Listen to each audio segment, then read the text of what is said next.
കൊലോസ്യർക്ക് എഴുതിയ പുസ്തകം ലേഖനം 1-ാം അധ്യായം 9-10 വാക്യം നമുക്ക് വചന ശുശ്രൂഷിക്കാൻ നമുക്ക് ചിന്തിക്കാവുന്നു.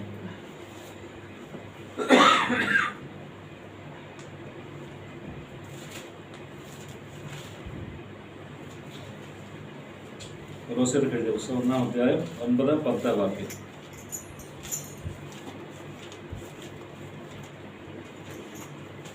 നിങ്ങൾ പൂർണ്ണ പ്രസാദത്തിനായി കർത്താവിന് യോഗ്യമാകത്തക്കോണം നടന്നു ആത്മീയമായ സകല ജ്ഞാനത്തിനും വിവേകത്തിനും അവൻ്റെ ഇഷ്ടത്തിനും പരിജ്ഞാനം കൊണ്ടും നിറഞ്ഞു വരണം എന്നും സകല സൽപ്രവർത്തിയിലും ഫലം കായ്ച്ചു ദൈവത്തെക്കുറിച്ചുള്ള പരിജ്ഞാനത്തിൽ വളരണമെന്നും സകല സഹിഷ്ണുതയും.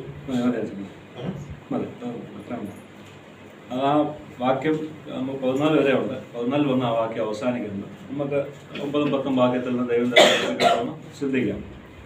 പൗലോസ് അപ്പോസ്തലൻ കൊലോസ്യ സഭയെക്കുറിച്ച് പ്രാർത്ഥിക്കുന്ന ഒരു പ്രാർത്ഥനയാണ് ഇത്. ആ സഭയെക്കുറിച്ച് പ്രാർത്ഥിക്കുന്ന ഒരു പ്രാർത്ഥനയാണ്. നമുക്കറിയാം, ഈ പൗലോസ് അപ്പോസ്തലൻ്റെ ജീവിതത്തിൽ താൻ തടവിലാക്കപ്പെട്ട സാഹചര്യമുണ്ട്. അപ്പോസ്തല പ്രവൃത്തി 25-ാം അധ്യായം 25-ലേക്ക് വരാം. പൗലോസ് അപ്പോസ്തലനെ തടവിലാക്കുന്ന ഒരു സാഹചര്യം. അപ്പോൾ തന്നെ തടവിലാക്കിയിരുന്ന സന്ദർഭത്തിൽ 25-12 താൻ എന്ത് ചെയ്യുന്നു? കൈസർ എന്ന രാജാവിനെ അഭയം ചൊല്ലുന്നു. 25-12 നമുക്ക് കാണാൻ സാധിക്കും. ഞാൻ കൈസറെ അഭയം ചൊല്ലുന്നു എന്ന് പറഞ്ഞു.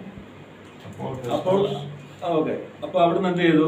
പൗലോസ് അപ്പോസ്തലനെ കൈസറിന്റെ അടുത്തേക്ക് അയക്കുകയാണ്. നമുക്ക് മാനുഷികമായിട്ട് ചിന്തിക്കാം, ഇത്രയും വലിയ അപ്പോസ്തലനായിട്ട് എന്തുകൊണ്ട് ഒരു രാജാവിനെ അഭയം ചൊല്ലി, അല്ലെങ്കിൽ ഒരു മനുഷ്യനെ എന്തുകൊണ്ട് അഭയം ചൊല്ലി എന്നൊക്കെ നമുക്ക് ചിന്തിക്കാം. എന്നാൽ അത് വെറുതെ അഭയം ചൊല്ലിയതല്ല. നമുക്കത് മനസ്സിലാക്കാം. 23-ാം അധ്യായം അതിൻ്റെ 11-ലേക്ക് വന്നു കഴിഞ്ഞാൽ 23-11 ദൈവത്തിൻ്റെ ആത്മാവ് അവിടെ പറയുകയാണ്, രാത്രിയിൽ കർത്താവ് അവന്റെ അടുക്കൽ നിന്ന് ധൈര്യമായിരിക്കുക, എന്നെക്കുറിച്ച് റോമയിൽ സാക്ഷീകരിക്കേണ്ടതാകുന്നു എന്ന് അരുളി ചെയ്തു. അപ്പം പൗലോസ് അപ്പോസ്തലൻ ആ ഒരു ഉറപ്പ് കിട്ടി, ഞാൻ റോമയിലേക്ക് ചെന്ന് ഞാൻ ദൈവത്തിന്റെ സാക്ഷിയായിട്ട് അവിടെ നിൽക്കേണ്ടതാണ് എന്ന് പൗലോസ് അപ്പോസ്തലന് ഒരു ഉറപ്പ് കിട്ടി. അപ്പോൾ പൗലോസ് അപ്പോസ്തലൻ എന്ത് 25-ാം അധ്യായം വന്നപ്പോൾ അവിടെ കൈസറെ അഭയം ചൊല്ലുകയാണ്, അവിടേക്ക് പോവുകയാണ്. സ്തോത്രം. അവിടെ ചെല്ലുമ്പോൾ നമുക്കറിയാം 27-ാം അധ്യായത്തിൽ അതിൻ്റെ 1-ാം വാക്യത്തിലേക്ക് വന്നു കഴിഞ്ഞാൽ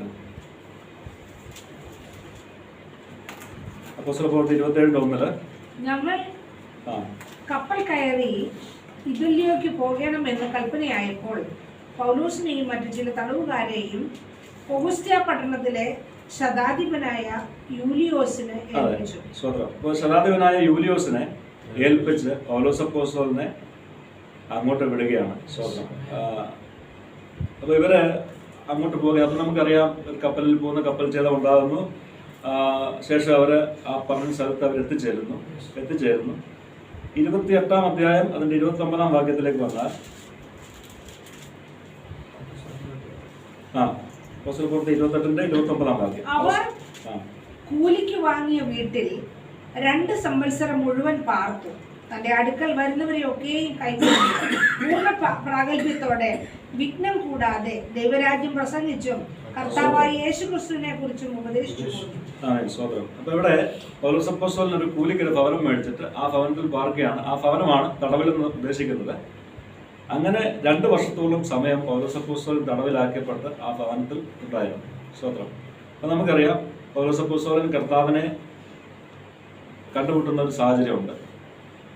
ശേഷം ഒരു 3 വർഷം പൗലോസ് അപ്പോസ്തലനെ കുറിച്ച് നമുക്ക് ധാരാളം പറയാൻ കഴിയുന്നില്ല. പക്ഷേ അദ്ദേഹം ദൈവസന്നിധിയിൽ പ്രാർത്ഥനയോടെ ഉപവാസത്തോടെയൊക്കെ ആയിരുന്നു എന്ന് നമുക്ക് മനസ്സിലാക്കാം. കാരണം അന്ന് താൻ പ്രാപിച്ച നമുക്ക് ബൈബിളിൽ പലയിടത്ത് കാണാൻ കഴിയും, ക്രിസ്തുവിനെ കുറിച്ചുള്ള പരിജ്ഞാനം, തലമുറകൾക്ക് മറിഞ്ഞു കിടന്ന പരിജ്ഞാനം എന്നൊക്കെ പറഞ്ഞ് പൗലോസ് അപ്പോസ്തലൻ പല ലേഖനങ്ങളിൽ വെളിപ്പെടുത്തിയിട്ടുണ്ട്.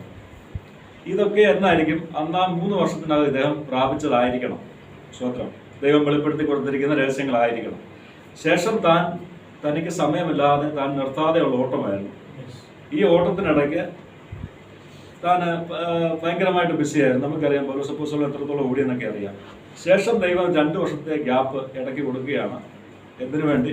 ദൈവവചനം വീണ്ടും ചിന്തിക്കുക, ധ്യാനിക്കുക, വായിക്കുക. മറ്റുള്ളവർക്ക് ഇപ്പം നമ്മൾ ഈ 28-ാം അധ്യായത്തിൽ വായിച്ചു, അവിടെ വരുന്നവരെയൊക്കെയും കൈക്കൊണ്ടു, ദൈവരാജ്യം പ്രസംഗിച്ചു, ക്രിസ്തുവിനെക്കുറിച്ച് ഉപദേശിച്ചു. ഈ സമയത്താണ് പൗലോസ് അപ്പോസ്തലൻ 4 കാരാഗ്രഹ ലേഖനങ്ങൾ എഴുതുന്നുണ്ട്. അതായത് ഈ തടവിൽ കിടന്നുകൊണ്ട് താൻ 4 ലേഖനങ്ങൾ എഴുതുന്നുണ്ട്. നമുക്കറിയാം, എഫേസ്യർ, ഫിലിപ്പിയർ, കൊലോസ്യർ, ഫിലേമോൻ, ഈ 4 ലേഖനമാണ് പൗലോസ് അപ്പോസ്തലൻ തടവിൽ ഇരുന്നുകൊണ്ട് 4 സഭകൾക്ക് വേണ്ടി എഴുതിയ ലേഖനമാണ്. ഈ 4 കാരാഗ്രഹ ലേഖനത്തിൽ ഒരു ലേഖനമാണ് നമ്മളിപ്പോൾ വായിച്ചത്, കൊലോസ്യർക്ക് എഴുതിയ ലേഖനം. അതിൽ ഒരു പ്രാർത്ഥനയാണ് നമ്മൾ വായിച്ചത്. എന്നാൽ പൗലോസിന്റെ മുഴുവൻ 4 പ്രാർത്ഥനയാണ്. വിവിധ സഭകളെക്കുറിച്ചും വിശ്വാസികളെക്കുറിച്ചും പൗലോസിന്റെ 4 പ്രാർത്ഥനയാണുള്ളത്. ഫിലേമോന്റെ ലേഖനത്തിൽ ഒഴിച്ച് ബാക്കി 3 അധ്യായത്തിലും പൗലോസിന്റെ പ്രാർത്ഥനകളുണ്ട്. സ്വതന്ത്രം. പൗലോസിന്റെ പ്രാർത്ഥനകളുടെ പ്രത്യേകത ഒരിക്കലും ഭൗതികമായ ആവശ്യങ്ങൾക്ക് വേണ്ടിയുള്ള പ്രാർത്ഥനയല്ല. അത് ആത്മീയമായ വളർച്ചയ്ക്കും അനുഗ്രഹത്തിനും മുമ്പോട്ടുള്ള നടത്തിപ്പിനും ഒക്കെ വേണ്ടിയുള്ള പ്രാർത്ഥനകളാണ്. നമുക്കറിയാം, ദിനവൃത്താന്ത പുസ്തകം എടുത്താൽ 1 ദിനവൃത്താന്ത പുസ്തകം 4-ാം അധ്യായം 10-ാം വാക്യത്തിലേക്ക് വന്നു കഴിഞ്ഞാൽ 1 ദിനവൃത്താന്തം 4-ാം അധ്യായം 10-ാം വാക്യം നമുക്ക് എല്ലാവർക്കും അറിയാവുന്നൊരു പ്രാർത്ഥനയാണ്.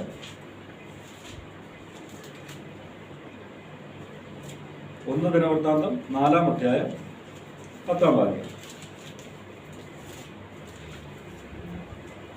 ഞാൻ വായിക്കാം. യബ്ബേസ് ഇസ്രായേലിന്റെ ദൈവത്തോട്, നീ എന്നെ നിശ്ചയമായി അനുഗ്രഹിച്ച് എൻ്റെ അതിർ വിസ്താരമാക്കുകയും നിന്റെ കൈ എന്നോട് കൂടെ ഇരുന്ന അനർത്ഥം എനിക്ക് വ്യസനകാരണമായി തീരാതെ വണ്ണം എന്നെ കാക്കുകയും ചെയ്താൽ കൊള്ളായിരുന്നു എന്ന് അപേക്ഷിച്ചു. അവൻ അപേക്ഷിച്ചതിനെ ദൈവം നൽകി. അപ്പോൾ യബ്ബേസിന്റെ പ്രാർത്ഥന നമുക്കിവിടെ കാണാൻ സാധിക്കും. 1 ദിനവൃത്താന്ത പുസ്തകം 4-ാം അധ്യായം 10-ാം വാക്യം. അപ്പോൾ യബ്ബേസ് പ്രാർത്ഥിക്കുകയാണ്, ദൈവമേ നീ എന്നെ നിശ്ചയമായിട്ടും അനുഗ്രഹിക്കണം. അപ്പോൾ പഴയ നിയമ ഭക്തന്മാരുടെയൊക്കെ പ്രാർത്ഥന എങ്ങനെയായിരുന്നു? തീർച്ചയായും അവരുടെ ആ ഒരു അനുഗ്രഹങ്ങൾ അങ്ങനെയൊക്കെയുള്ളൊരു പ്രാർത്ഥനയായിരുന്നു. നമുക്ക് സദൃശവാക്യം എടുത്താൽ 30-ാം അധ്യായം 8-ാം വാക്യം എടുത്താൽ അതിലൊരു നല്ല പ്രാർത്ഥന കാണാൻ സാധിക്കും. സദൃശവാക്യം 30:8. രാജ്യവും ഭോഷ്കും എന്നോട് അകറ്റണമേ.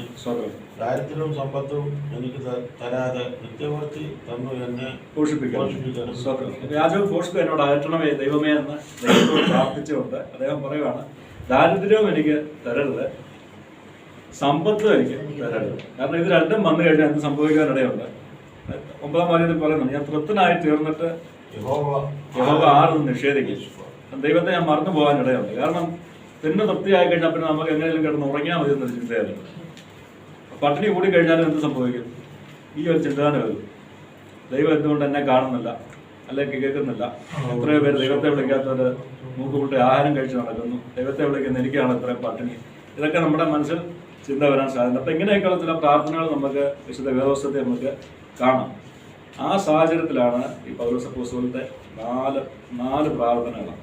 4 പ്രാർത്ഥനകൾ കൊലോസ്യ ലേഖനത്തിലെ പ്രാർത്ഥനയാണ് നമുക്ക് ഇന്നത്തെ ചിന്തയ്ക്കായിട്ട് എടുത്തിരിക്കുന്നത്. എഫേസ്യരുടെ പുസ്തകത്തിൽ 2 പ്രാർത്ഥനയാണ് അപ്പോസ്തലന്റെ ആയിട്ടുള്ളത്. എഫേസ്യർക്ക് എഴുതിയ ലേഖനത്തിൽ 2 പ്രാർത്ഥന ഉണ്ട്. 2 പ്രാർത്ഥന നമുക്ക് ആദ്യം ആ ഒരു പ്രാർത്ഥന ഒന്ന് കണ്ടിട്ട് വായിച്ചിട്ട് നമുക്ക് ഇങ്ങോട്ട് വരാം. എഫേസ്യർക്ക് എഴുതിയ പുസ്തകം 1-ാം അധ്യായം 15 മുതൽ 19 വരെയുള്ള വാക്യം. അതിന് മുതൽ ഞാൻ നിങ്ങൾക്ക് കർത്താവായ യേശുക്രിസ്തുവിലുള്ള വിശ്വാസത്തെയും സകല വിശുദ്ധന്മാരോടുള്ള സ്നേഹത്തെയും കുറിച്ച് കേട്ടിട്ട്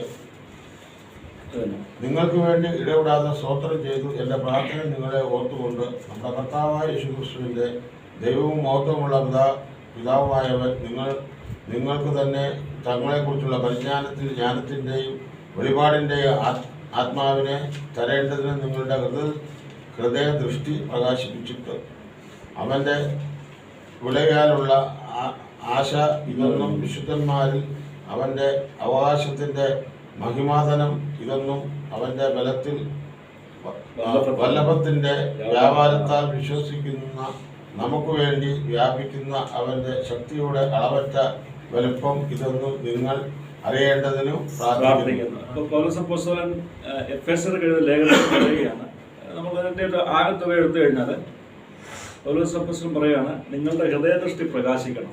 നിങ്ങളുടെ ഹൃദയത്തിനൊരു ദൃഷ്ടിയുണ്ട്, ആ ദൃഷ്ടി പ്രകാശിക്കണം. എങ്കിൽ മാത്രമേ ദൈവത്തിന്റെ വിളിയെക്കുറിച്ചുള്ള ആശ നിങ്ങൾക്ക് മനസ്സിലാകത്തുള്ളൂ. ഇന്ന് വാസ്തവത്തിൽ ഇന്ന് സംഭവിക്കുന്നത്, നമുക്ക് പലർക്കും നമ്മുടെ ഹൃദയദൃഷ്ടിയൊക്കെ അടഞ്ഞു പോയിട്ട് ദൈവത്തിന്റെ വിളിയെക്കുറിച്ചുള്ള ബോധ്യമൊക്കെ നഷ്ടപ്പെട്ട് പലപ്പോഴും ആയിരിക്കുന്നൊരവസ്ഥയാണ്. സ്തോത്രം. ജോലി പറഞ്ഞതുപോലെ ഞങ്ങൾ ഇന്നലെ അതൊക്കെ കാര്യം സംസാരിച്ചു. ദൈവത്തിന്റെ വിളി, ഈ ദൈവത്തിന്റെ വിളിയെക്കുറിച്ച് പറയുമ്പോൾ ഈ കേട്ട വ്യക്തി ജോലി പറഞ്ഞ ഞാനിത് പറയാൻ വേണ്ടി ആഗ്രഹിച്ചിരുന്നതായിരുന്നു. പക്ഷെ ജോലി അത് പറഞ്ഞു. എങ്കിലും നമ്മളത് ചിന്തിച്ചോളുക. അബ്രഹാം വിളി കേട്ടു, കൂടെ ഉള്ളവരാരും വിളി കേട്ടില്ല. അബ്രഹാമിനോട് പറഞ്ഞു എല്ലാം വിട്ട് പോരാൻ പറഞ്ഞു. പക്ഷെ അബ്രഹാം എല്ലാം വിട്ട് പോയില്ല. നമുക്കറിയാം. അപ്പോൾ ഉൽപ്പത്തിയുടെ പുസ്തകം 12-ാം അധ്യായം എടുത്തു കഴിഞ്ഞാൽ അതിനകത്ത് പറയുന്നത്, നീ നിന്റെ ദേശത്തെയും ചാർച്ചക്കാരെയും പുതുഭവനത്തെയും വിട്ട് പുറപ്പെടാൻ പറഞ്ഞു. അബ്രഹാം എന്ത് ചെയ്തു? അബ്രഹാം ദേശത്തെ വിട്ടു, പുതുഭവനത്തെ വിട്ടു, പക്ഷെ ചാർച്ചക്കാരെ വിട്ടില്ല. അബ്രഹാമിന്റെ പിതാവ് തേരഹും കൂടെ ഉണ്ടായിരുന്നു, സഹോദരപുത്രൻ ലോത്തും കൂടെ ഉണ്ടായിരുന്നു. അങ്ങനെ മുമ്പോട്ട് പോകാനിടയായി. അപ്പം പക്ഷേ അബ്രഹാമിനെയാണ് ദൈവം വിളിച്ചത്. മുമ്പോട്ട് വന്നു കഴിഞ്ഞാൽ നമുക്കറിയാം, ഏലീശായെ വിളിക്കുന്നു, അല്ലെങ്കിൽ ഗിദയോനെ വിളിക്കുന്നു, അതല്ലെങ്കിൽ യോസഫിനെ ദൈവം ദർശനം കാണിക്കുന്നു. അതെല്ലാം മുമ്പോട്ട് വരുമ്പോൾ സൗമേൽ പ്രവാചകനെ വിളിക്കുന്നു. അന്നേരം ഈ പറഞ്ഞതുപോലെ പുരോഹിതന്മാരാ, ഏലി പുരോഹിതനും 2 മക്കളും, അവരെ ആരും ദൈവം വിളിച്ചില്ല. പക്ഷേ സൗമേൽ പ്രവാചകനെയാണ് ദൈവം വിളിച്ചത്. അവിടെ മുമ്പോട്ട് നമുക്കറിയാം ശൗലിനെ നമ്മുടെ ദൈവം വിളിക്കുന്നത് നമുക്ക് കാണാൻ സാധിക്കും. ഇതൊക്കെയും അപ്പം ദൈവത്തിന്റെ ആ വിളിയാണ് നമുക്കവിടെ മനസ്സിലാക്കുവാൻ കഴിയുന്നത്. സ്തോത്രം. നമുക്കും എളിയവരായ നമുക്കും എന്ത് കിട്ടി? ഈ കൃപായുഗത്തിൽ നമുക്കും ഈ വിളി കിട്ടി. പക്ഷെ പലപ്പോഴും നമുക്കിത് മനസ്സിലാകുന്നില്ല. അപ്പോൾ പലപ്പോഴും മനസ്സിലായി കഴിഞ്ഞാൽ എന്ത് ചെയ്യും? നമ്മൾ മനസ്സിലാകാത്ത പോലെ അങ്ങ് അഭിനയിക്കുകയും ചെയ്യും. കാരണം നമുക്ക് നമ്മുടെ ആയിരിക്കുന്ന ഈ സൗകര്യങ്ങളോ സുഖസൗകര്യങ്ങളൊക്കെ വിട്ടിട്ട് പോകാൻ നമുക്ക് വലിയൊരു ബുദ്ധിമുട്ടാണ്, പ്രയാസമാണ്. സ്തോത്രം. അതിന് എന്ത് വേണമെന്നാണ്? അതിന് നമ്മുടെ ഹൃദയദൃഷ്ടി പ്രകാശിക്കണം എന്നാണ് പൗലോസ് അപ്പോസ്തലൻ പറയുന്നത്. കാരണം ഈ പൗലോസ് അപ്പോസ്തലൻ വെറുതെ പറയുകയല്ല. കാരണം അദ്ദേഹത്തിന്റെ ജീവിതത്തിൽ ഫിലിപ്പിയരുടെ പുസ്തകത്തിലേക്ക് വന്നു കഴിഞ്ഞാൽ നമുക്ക് കാണാൻ സാധിക്കും. അതിന്റെ 3-ാം അധ്യായം 7-8 വാക്യത്തിലേക്ക് വന്നു കഴിഞ്ഞാൽ നമുക്ക് കാണാൻ സാധിക്കും. പൗലോസ് അപ്പോസ്തലന്റെ ഹൃദയദൃഷ്ടി പ്രകാശിച്ചപ്പോൾ അദ്ദേഹം ചെയ്ത കാര്യം 3-ാം അധ്യായം 7-8. എങ്കിലും എനിക്ക് ലാഭമായിരുന്നതൊക്കെ ഞാൻ ക്രിസ്തു നിമിത്തം ഛേദമെന്ന് എണ്ണിയിരിക്കുന്നു. അത്രയുമല്ല, എൻ്റെ കർത്താവായ ക്രിസ്തു യേശുവിനെ കുറിച്ചുള്ള പരിജ്ഞാനത്തിന്റെ ശ്രേഷ്ഠ നിമിത്തം ഞാൻ ഇപ്പോഴും എല്ലാം ഛേദം നിൽക്കുന്നു. അത് എനിക്ക് ലാഭമായിരുന്നൊക്കെയും ഛേദം നെടുവാൻ പൗലോസിനെ പ്രേരിപ്പിച്ചത് എന്താണ്?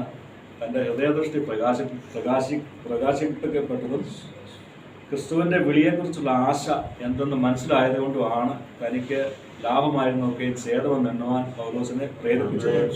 8-ാം വാക്യത്തിൽ പറയുകയാണ്, ക്രിസ്തുവിനെ കുറിച്ചുള്ള പരിജ്ഞാനത്തിന്റെ ശ്രേഷ്ഠ നിമിത്തം ഇപ്പോഴും ഞാൻ എല്ലാം ഛേദമെന്ന് എണ്ണുന്നു. മുമ്പോട്ടുള്ള ജീവിതത്തിൽ തനിക്കൊരു മാറ്റവും സംഭവിച്ചിട്ടില്ല.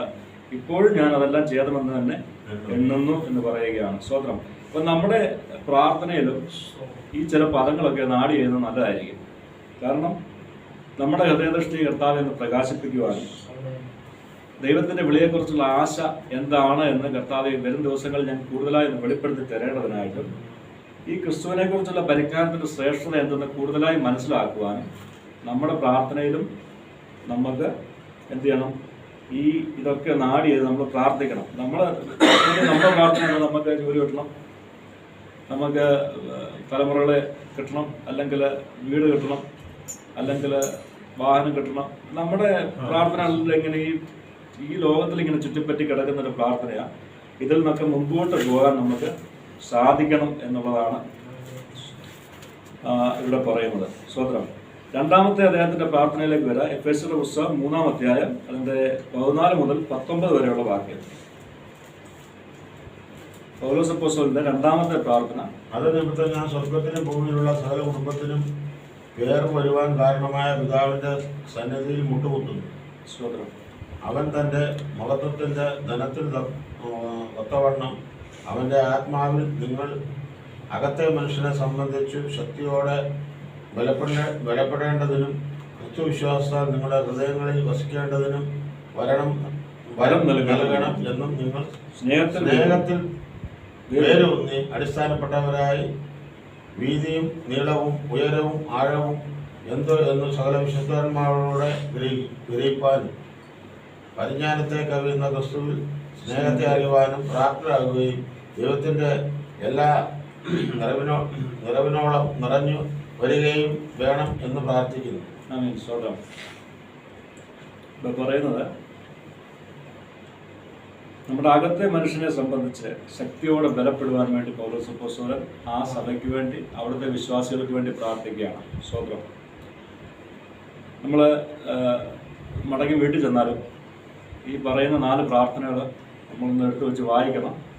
ഇത് നമ്മുടെ ജീവിതത്തിൽ എങ്ങനെ അനുഗ്രഹമാക്കി ഈ പ്രാർത്ഥനകളെ ഉപയോഗിക്കാമെന്ന് നമ്മൾ സ്വയമായിട്ട് ചിന്തിച്ചു പോകണം. ഇത് ഒരു നിർബന്ധം ഒന്നുമല്ല, പക്ഷെ നമ്മളൊന്ന് വായിച്ചു കഴിഞ്ഞാൽ ഒരുപക്ഷെ നമ്മുടെ ആത്മീയ ജീവിതത്തിൽ ഇതൊരു അനുഗ്രഹമായിട്ട് മാറും എന്നുള്ളതാണ്. സ്തോത്രം. അപ്പോൾ ഇവിടെയും പറയുകയാണ്, പരിജ്ഞാനത്തെ കവിയുന്ന ക്രിസ്തുവിൻ സ്നേഹത്തെ അറിയുവാൻ പ്രാപ്തരാകുവാൻ ദൈവത്തിൻ്റെ എല്ലാ നിറവിനോളം നിറഞ്ഞു വരണം. ഒരു മനുഷ്യൻ, ഒരു വിശ്വാസി, ലോകത്തിലുള്ളൊരു മനുഷ്യന് ഇതിൻ്റെ ഒന്നും ആവശ്യമില്ല, പക്ഷെ ഒരു വിശ്വാസിക്ക് എന്ത് വേണം? താൻ ക്രിസ്തുവിനെ അറിഞ്ഞാൽ ദൈവത്തിൻ്റെ സ്നേഹത്തിൽ നിറഞ്ഞു വരണം. ക്രിസ്തുവിനെക്കുറിച്ചുള്ള പരിജ്ഞാനത്തിൽ എല്ലാ നിറവിനോളം നമ്മൾ നിറഞ്ഞു വരണം. ഇതാണ് ദൈവം നമ്മളെക്കുറിച്ച് ആഗ്രഹിക്കുന്നത്. ഇവിടെയാണ് നമ്മൾ എന്ത് ചെയ്യേണ്ടത്? നമ്മൾ വളർന്ന് ആയിത്തീരേണ്ടത്. എന്നാൽ പലപ്പോഴും നമുക്ക് ഇതിന് കഴിയാതെ നമ്മൾ എന്ത് ചെയ്യുന്നു? നമ്മൾ പലപ്പോഴും ലോകപ്രകാരമൊക്കെ ഇങ്ങനെ ഓടിക്കൊണ്ടിരിക്കുക. നമുക്കറിയാം കൊരിന്ത്യ സഭ. ഈ കൊരിന്ത്യ സഭയിൽ കൊരിന്ത എന്ന് പറയുന്ന ദേശത്ത് വലിയ അമ്പലങ്ങളും വലിയ വിഗ്രഹങ്ങളും ഒക്കെ ഉള്ള വലിയൊരു ഇതാണ്. ഒരു കാരണവശാലും അവിടുത്തെ ജനങ്ങൾ എന്ത് സംഭവിക്കത്തില്ല? തിരിഞ്ഞ് ദൈവത്തെങ്കിലേക്ക് വരത്തല്ല. അങ്ങനെയുള്ളൊരു സാഹചര്യമായിരുന്നു. എന്നാൽ അവിടെ ഒരു സഭ സ്ഥാപിക്കപ്പെടും. ആ സഭ വളരെ ശക്തിയായിട്ട് മുമ്പോട്ട് പോവുകയായിരുന്നു. എന്നാൽ ആ സഭ മുമ്പോട്ട് പോകുമ്പോൾ എന്ത് സംഭവിക്കുന്നു? വീണ്ടും അതിൻ്റെ അകത്തേക്ക് കൊരിന്തിൽ സഭയിലേക്ക് കടന്നു വരുവാനിടയായി. അപ്പം പറയുകയാണ്, നിങ്ങളുടെ ഇടയിൽ ചില മ്ലേച്ഛതകളൊക്കെ നടക്കുന്നു. അത് ലോക മനുഷ്യന് പോലും ചെയ്യാത്ത മ്ലേച്ഛതകളാണ് എന്ന് പറയുക. സ്തോത്രം. അപ്പോൾ നമ്മൾ ചിന്തിച്ച് വിശ്വാസ ജീവിതത്തിൽ മുമ്പോട്ട് പോകുമ്പോൾ നമുക്ക് എന്ത് ചെയ്യും? നമുക്ക് പലപ്പോഴും നമുക്ക് ആ ഒരു ആദ്യത്തെ ഒരു തീക്ഷ്ണതയൊക്കെ നഷ്ടപ്പെട്ടിട്ട് നമ്മളിങ്ങനെ പതുക്കെ ഈ ലോകത്തോട് അനുഭവപ്പെട്ട് മുമ്പോട്ടൊക്കെ പോകും. അപ്പോൾ ഇത് കടന്നു വരാതെ പൗലോസ് അപ്പോസ്തലൻ ഈ സഭയ്ക്ക് വേണ്ടി ഇടിവിൽ നിന്ന് പ്രാർത്ഥിക്കുകയാണ്. സ്തോത്രം. അപ്പോൾ നമുക്കും എന്ത് ചെയ്യണം? നമുക്കും ഇങ്ങനെയൊക്കെ നമുക്ക് നമ്മുടെ സഭയ്ക്ക് വേണ്ടി നമ്മൾ പ്രാർത്ഥിക്കണം. സഭയിലുള്ള വിശ്വാസികൾക്ക് വേണ്ടി നമ്മൾ പ്രാർത്ഥിക്കണം. നമുക്ക് വേണ്ടി, നമ്മുടെ സഭയ്ക്ക് വേണ്ടി മാത്രമല്ല, ഈ ദേശത്തുള്ള മറ്റു സഭകൾക്ക് വേണ്ടി നമ്മൾ എന്ത് ചെയ്യണം? പ്രാർത്ഥിക്കണം. കാരണം ആ സഭയൊരു മോശപ്രവൃത്തി നടന്ന് ദൈവനാമം ദുഷിക്കപ്പെട്ടാൽ അതെല്ലാവർക്കും ക്ഷീണമായിരിക്കും. കഴിഞ്ഞ ദിവസം പറയുന്ന കേട്ടു, ഭയത്തുള്ള ഇവിടെ ഒരു വിഷയമൊക്കെ നടന്നുവെന്നിങ്ങനെ പറയാൻ കേട്ടായിരുന്നു. അവരിങ്ങനെ ഇൻസ്റ്റാഗ്രാമിലും ഫേസ്ബുക്കിലും ഒക്കെ ഇങ്ങനെ ഭയങ്കര വിടുതലും ഭൂതങ്ങൾ പോകുന്നതൊക്കെ ലൈവ് കാണിക്കുകയൊക്കെ ചെയ്ത് അങ്ങനെയൊക്കെ ഇതായി എന്തോ ആൾക്കാർ എന്നിട്ട് വേളമായിരുന്നു. സ്കൂളുകളിലൊന്നും ആരാധന ഇപ്പം നിർത്തിയെന്ന് കഴിഞ്ഞ ദിവസം പറഞ്ഞു കേട്ടു. അപ്പോൾ നമ്മൾ ഈ ക്രിസ്തുവിൻ്റെ പരിജ്ഞാനത്തെ കവിയുന്ന ക്രിസ്തുവിൻ സ്നേഹത്തെ അറിഞ്ഞ് മുമ്പോട്ട് പോകുവാൻ നമുക്ക് കഴിയണം. മൂന്നാമത്തെ പ്രാർത്ഥന ഫിലിപ്പിയർക്ക് എഴുതിയ പുസ്തകം 1-ാം അധ്യായം അതിൻ്റെ 9 മുതൽ 11 വരെയുള്ള പുസ്തകം കാണാം. ഫിലിപ്പിയർക്ക് എഴുതിയ പുസ്തകം 9 മുതൽ 11 വരെ.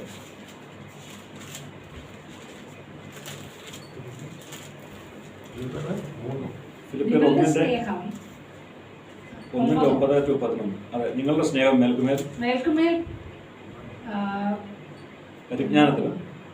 പരിജ്ഞാനത്തിലും സകല വിവേകത്തിലും വർദ്ധിച്ചു വന്നിട്ട് നിങ്ങൾ ഭേദാഭേദങ്ങളെ വിവേചിപ്പാറാകണം എന്ന് ക്രിസ്തുവിന്റെ നാളിലേക്ക് നിർമ്മലന്മാരും ഇടർച്ചയില്ലാത്തവരും ദൈവത്തിന്റെ മഹത്വത്തിനും പുകഴ്ചയ്ക്കുമായിട്ട് യേശു ക്രിസ്തുവിനാൽ പ്രതിഫലം നിറഞ്ഞവരായി തീരണം എന്ന് ഞാൻ പ്രാർത്ഥിക്കുന്നു.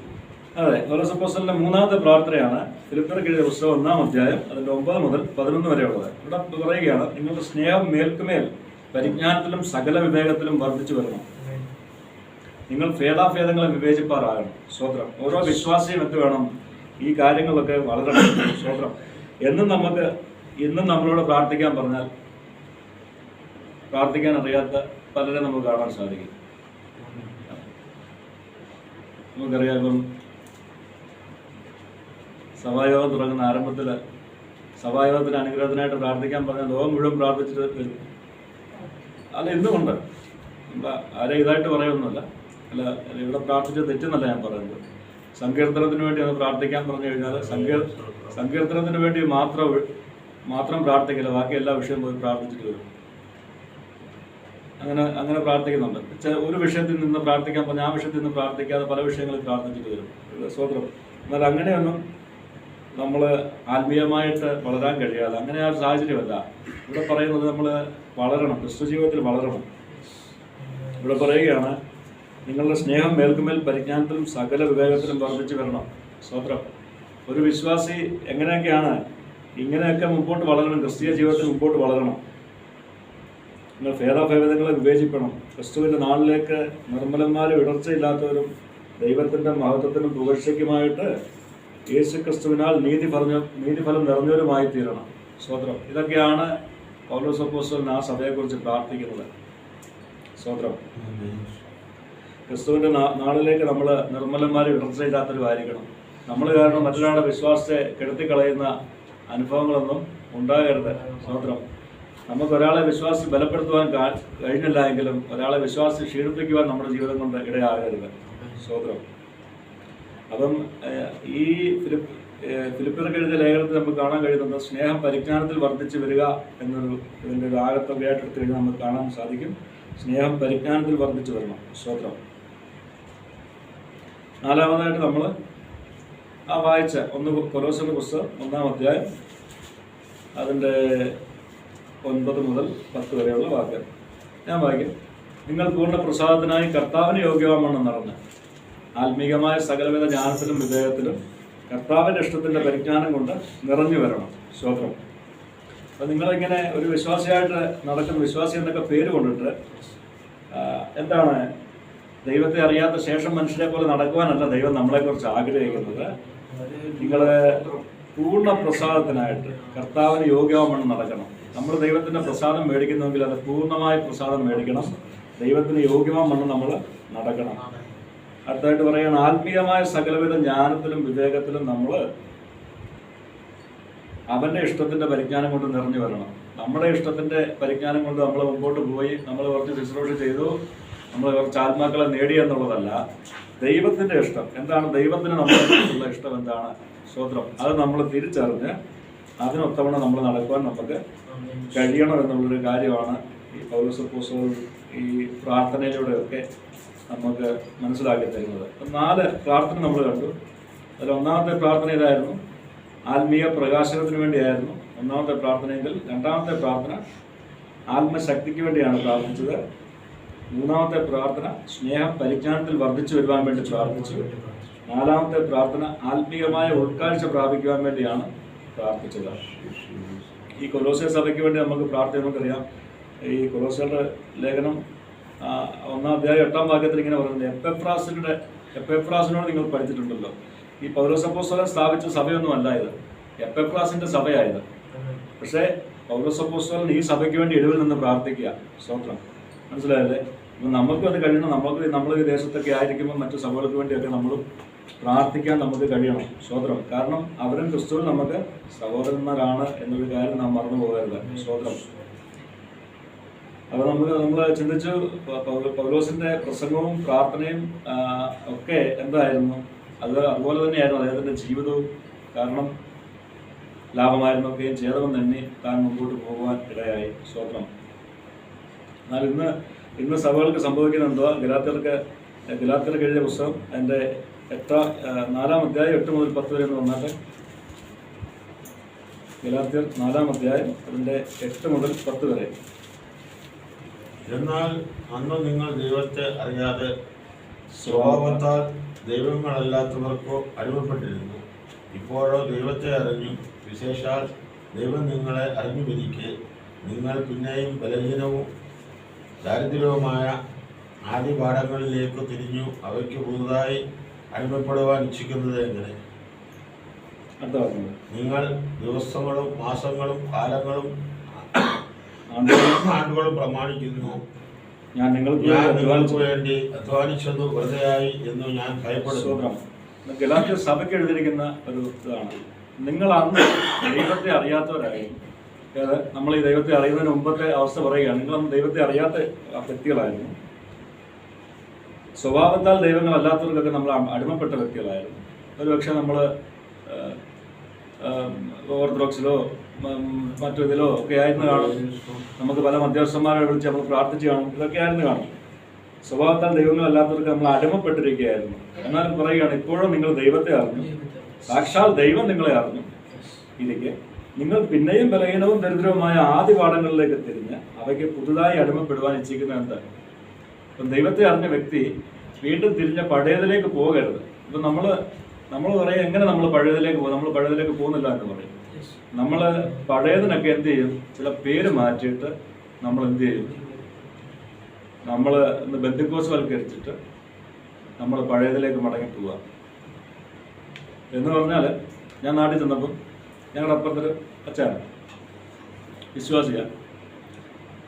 അപ്പോൾ അച്ഛനെ ഞാൻ പണ്ട് ഇതൊക്കെ നോക്കുമായിരുന്നു, ഈ വാസ്തുവും മറ്റൊക്കെ ഞാൻ ഇങ്ങനെ നോക്കുമായിരുന്നു. അപ്പം എനിക്ക് ഇതിനെക്കുറിച്ചൊക്കെ ധാരണയുണ്ട്. അപ്പം ഞങ്ങളുടെ വീട്ടിൽ നേരത്തെ വന്നൊരു വാസ്തുക്കാരൻ. അപ്പം ഞങ്ങളുടെ ആ ലൈനിൽ, ആ റോഡിൻ്റെ ഞങ്ങളുടെ ആ ലൈനിൽ 4-5 വീടുണ്ട്. അപ്പോൾ എന്നോട് ഒരു വാസ്തുക്കാരൻ പറഞ്ഞു, നിങ്ങൾ ഈ വീട് വെക്കുമ്പോൾ ഏറ്റവും മുമ്പോട്ട് കയറ്റി വെക്കണം, ഏറ്റവും മുമ്പിൽ വീട് വരുന്നതാണ് ഐശ്വര്യം എന്ന് പറഞ്ഞു. അതെൻ്റെ മനസ്സിലുണ്ട്. അപ്പോൾ അപ്പുറത്തെ അച്ഛൻ ബന്ധുക്കോസുകാരനാണ്. ഞാനൊക്കെ വരുന്ന വർഷങ്ങൾക്ക് മുമ്പ് ബന്ധുക്കോസിലുള്ള അച്ഛനാണ്. അച്ഛൻ അവിടെ പെര വെച്ച് കഴിഞ്ഞപ്പോൾ മുമ്പോട്ട് കയറ്റി ഒരു ഷെഡൊക്കെ പോകണം.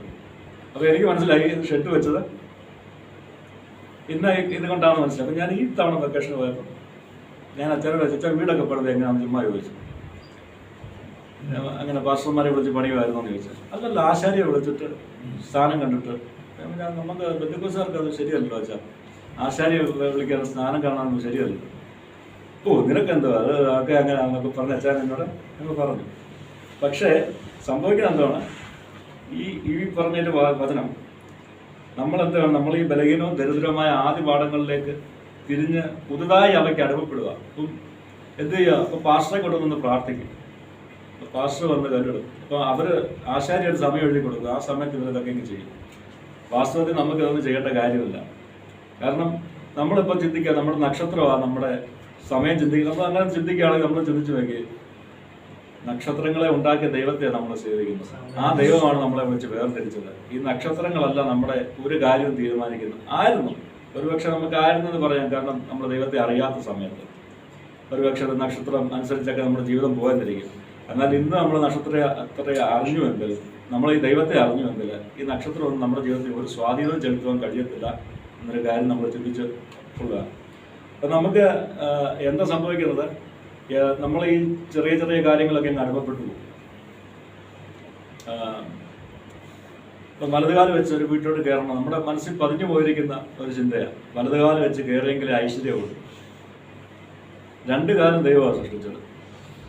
ഈ ഇടതുകാലം വെച്ച് കയറിയാലും വലതുകാലം വെച്ച് കയറിയാലും ഒരുപോലെ ഉള്ളൂ. നമ്മുടെ ഉള്ളിൽ പതിഞ്ഞു പോയിരിക്കുന്ന ആ ചിന്ത കൊണ്ടാണ് നമുക്ക് ഈ ഇങ്ങനെയുള്ള രാത്രി നഖം വെട്ടരുത്, നമുക്ക് തോന്നുന്നു രാത്രി നഖം വെട്ടരുത്. പക്ഷേ വെട്ടിയാൽ കണ്ണ് കാണത്തില്ല. അന്നൊക്കെ ഈ ഇതല്ലേ, ഈ വിളക്കല്ലേ, അന്ന് കണ്ണ് കാണത്തില്ല. മുറിയാതിരിക്കാൻ വേണ്ടിയായിരിക്കും അന്ന് ഈ പറഞ്ഞ പോലെ നെയിൽ കട്ടറും കാണത്തില്ല, ബ്ലേഡ് കൊണ്ടോ വിച്ചാത്തി കൊണ്ടോ ഒക്കെ ആയിരിക്കും വെട്ടുന്നത്. സ്തോത്രം. ഇതൊക്കെയായി സംഭവം. പക്ഷേ നമ്മളിങ്ങനെ തിരിഞ്ഞ് പുതിയ പുതിയ കാര്യങ്ങൾക്ക് വേണ്ടി നമുക്കറിയാം വിദ്യാരംഭം. അപ്പോൾ പണ്ടൊക്കെ നമ്മുടെ ചെറുപ്പത്തിൽ പഠിപ്പിക്കുമ്പം ഹരീശ്രീ എന്നും പറഞ്ഞ് അവരെ എഴുതിപ്പിക്കും, അവിടെ ദൈവത്തിൻ്റെ പേരുമൊക്കെ എഴുതിപ്പിക്കും. അപ്പം നമ്മൾ വിശ്വാസിയായി കഴിയുമ്പോൾ നമ്മൾ ആദ്യം എഴുതിക്കുന്നത് ശ്രീ യേശുവെ നമഃ. നാട്ടിലൊക്കെ ഇപ്പം എങ്ങനെ എഴുതിക്കുന്നത്? ശ്രീ യേശുവെ നമഃ എന്ന് എഴുതി. അപ്പം ഇങ്ങനെ ആ പഴയ കാര്യം നമ്മൾ കോപ്പി അടിച്ച് നമ്മുടെ രീതിയിലാക്കി ഇങ്ങോട്ടാക്കുന്നു. അപ്പം വിദ്യാരംഭം അത് ചോറൂണ്. അപ്പം ആദ്യമായിട്ട് ചോറ് കൊടുക്കും. ഉടനെ എന്ത് ചെയ്യുക? അവരുടെ അമ്പലത്തിൽ കൊണ്ടുവന്നിട്ട് ആഹാരം കൊടുക്കുന്നു. അപ്പം നമ്മളെന്ത് ചെയ്യുന്നു? പാർഷന്മാരെ വിളിച്ച് പ്രാർത്ഥിച്ചിട്ട് കൊടുക്കുന്നു എന്ന് വേണ്ട. ഇങ്ങനെ എല്ലാ കാര്യത്തിലും നമ്മൾ എന്ത് ചെയ്യുക? നമ്മൾ ഈ പഴയതിലേക്ക് തിരിഞ്ഞു പോകാൻ വെമ്പൽ കൊള്ളുക. സ്വത്രം. എന്നാൽ ഇതിലൊന്നും പോകരുത്. അവരോട് പറയാം, നിങ്ങൾ ദിവസങ്ങളും മാസങ്ങളും കാലങ്ങളും ആണ്ടുകളും പ്രമാണിക്കുന്നു. ഇപ്പോൾ 1-ാം തീയതി ഒരാൾ വീട്ടിൽ കയറി ഐശ്വര്യമാണ്, അയ്യോ അവനാണ് വന്നത്, എന്നാൽ ഈ കൊല്ലം മൊത്തം പോയി. 1-ാം തീയതി പൈസ കൊടുത്തു, അയ്യോ ഈ വർഷം മൊത്തം പോയി. ഇതൊക്കെ നമുക്കിതൊന്നും ബാധകമല്ല എന്ന് നാം അറിഞ്ഞു. നമ്മുടെ മഹത്വം ആനയ്ക്ക് ആനയുടെ വലുപ്പം അറിയത്തില്ല എന്ന് പറയുന്നത് പോലെ നമ്മൾ ആരാണെന്നും നമ്മൾ ഈ പൗലോസ് അപ്പോസ്തലന്റെ ഈ പ്രാർത്ഥനയൊക്കെ ഇതിനു വേണ്ടിയാണ്. നിങ്ങൾ എന്ത് വേണം? നിങ്ങളൊക്കെ നിങ്ങളുടെ ആത്മീയ ജീവിതത്തിൽ മുമ്പോട്ട് വളരണം. വളർന്നെങ്കിൽ മാത്രമേ എന്ത് സംഭവിക്കത്തുള്ളൂ? ഇതൊക്കെ വെറുതെ ആണ് എന്ന് നിങ്ങൾക്ക് മനസ്സിലാകത്തുള്ളൂ. അതാണ് ഇവിടെ പറയുന്നത്. സ്വതന്ത്രം. യാക്കോബിൻ്റെ ലേഖനം 3-ാം അധ്യായം അതിൻ്റെ 17-ാം വാക്യത്തിലേക്കൊന്ന് വരാം. യാക്കോബിൻ്റെ ലേഖനം 3-ാം അധ്യായം 17-ാം വാക്യം.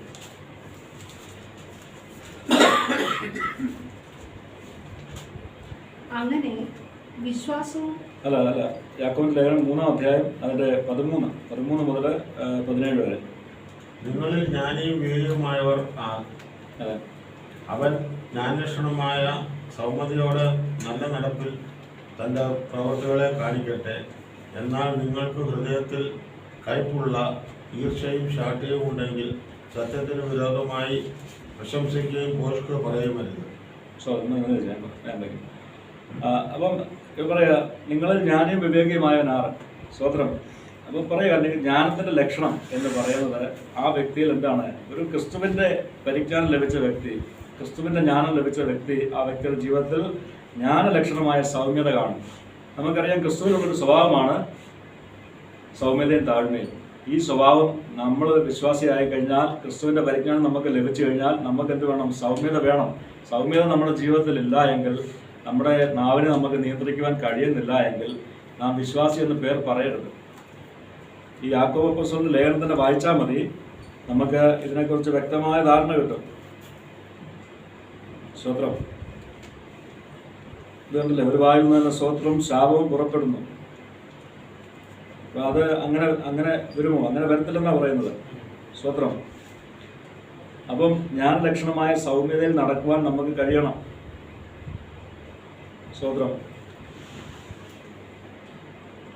എന്നിട്ട് പറയുകയാണ്, ഈ ലോകത്തിന്റെ ജ്ഞാനത്തെക്കുറിച്ച് പറയുകയാണ്, അത് ഭൗമികവും ഈർഷ്യയും ശാഠ്യവും ഉള്ളിടത്ത് കലക്കവും സകല ദുഷ്പ്രവൃത്തിയുമുണ്ട്. ലോകത്തിന്റെ ജ്ഞാനം ഉള്ളിടത്ത് എന്തൊക്കെയുണ്ട്?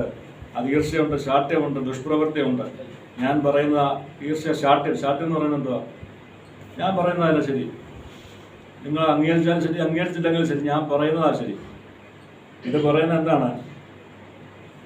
ശാഠ്യമാണ്.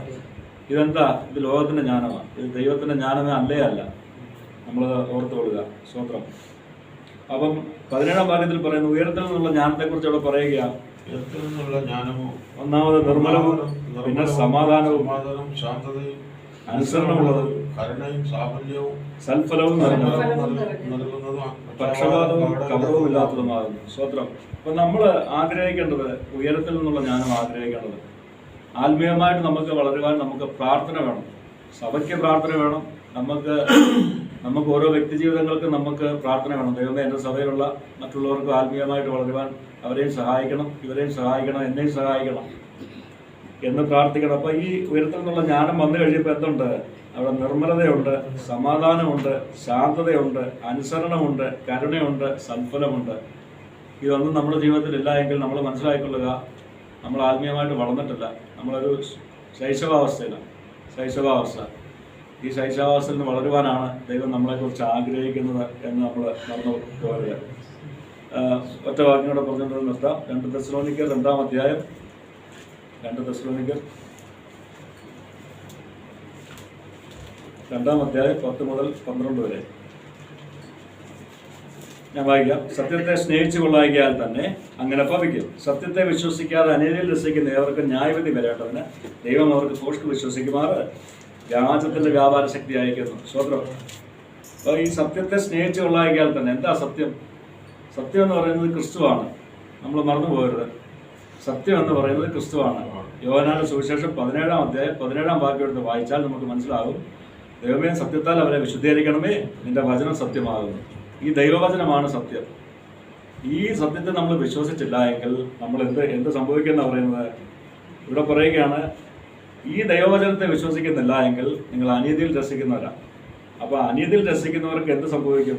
ഭോഷ്ക് വിശ്വസിക്കുമാറ് വ്യാജത്തിന്റെ വ്യാപാര ശക്തി അയക്കും. അതുകൊണ്ട് ഈ ദൈവവചനം വിശ്വസിക്കുവാൻ നമുക്ക് കഴിയണം. ഈ ബൈബിളിൽ എഴുതിയിരിക്കുന്ന വചനമാണ് സത്യമെന്ന് നമ്മൾ ഒരിക്കലും മറന്നു പോകരുത്. ഈ വചനത്തെ വിട്ട് എന്തില്ല, അങ്ങോട്ടോ ഇങ്ങോട്ടോ ഒരു ഇതുമില്ല, ഒരു ഡൈവേർഷനും ഇല്ല എന്ന് നമ്മൾ ഓർത്തു കൊള്ളുക. പൗലോസ് അപ്പോസ്തലന്റെ പ്രാർത്ഥന പോലെ നമുക്ക് പ്രാർത്ഥിപ്പാൻ കഴിയണം.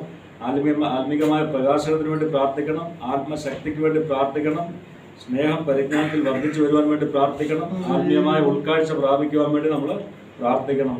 ഈ ലോകത്തോട് അനുരൂപപ്പെട്ട് ബലഹീനവും ദരിദ്രവുമായ ആദ്യ പാഠങ്ങളിലേക്ക് നമ്മൾ തിരിഞ്ഞു പോകുവാൻ നമ്മുടെ ജീവിതത്തിൽ ഇടയാകരുത്. അറിഞ്ഞ സത്യത്തിൽ ഉറച്ചു നിൽക്കണം. സത്യത്തിൽ ഉറച്ചു നിന്നില്ലെങ്കിൽ എന്ത് സംഭവിക്കുമെന്ന് പറഞ്ഞു? ഫോഷ്ക്ക് വിശ്വസിക്കുമാർ ഫോഷ്കിന്റെ വ്യാപാര ശക്തി ദൈവം തന്നെ ആയിരിക്കും. ഷേബ ചില ദിവസം മുമ്പ് പറഞ്ഞു പൂച്ച വട്ടം ചാടി എന്തെങ്കിലും സംഭവിക്കില്ല. അങ്ങനെ അവർക്ക് വിശ്വാസമില്ല. പക്ഷെ പൂച്ച ഇങ്ങനെ ചാടി, പക്ഷെ മുമ്പോട്ട് പോയപ്പോൾ എന്ത് സംഭവിച്ചു? എന്തോ ചെറിയ ഇത് സംഭവിച്ചു. അപ്പോൾ നമുക്ക് എന്ത് സംഭവിക്കുന്നു? അപ്പോൾ നമ്മുടെ മനസ്സിലങ്ങ് പതിവാ, അയ്യോ എന്തെങ്കിലും സംഭവിക്കുമായിരിക്കും. ഇതാ ഇവിടെ സംഭവിക്കുന്നത്. സ്വന്തം അതുകൊണ്ട് നമുക്ക് എന്ത് ചെയ്യാം? നമുക്ക് ദൈവവചനത്തിലേക്ക് മടങ്ങി വരാം. ഈ അറിഞ്ഞ സത്യത്തിൽ ഉറച്ചു നിൽക്കുക. ആത്മീയമായി വളരുവാൻ നമുക്ക് പരസ്പരം അങ്ങോട്ടും ഇങ്ങോട്ടും ഓർത്ത് പ്രാർത്ഥിക്കാം. സ്വന്തം ഈ വചനങ്ങളാൽ ദൈവം അനുഗ്രഹിക്കട്ടെ. സ്വന്തം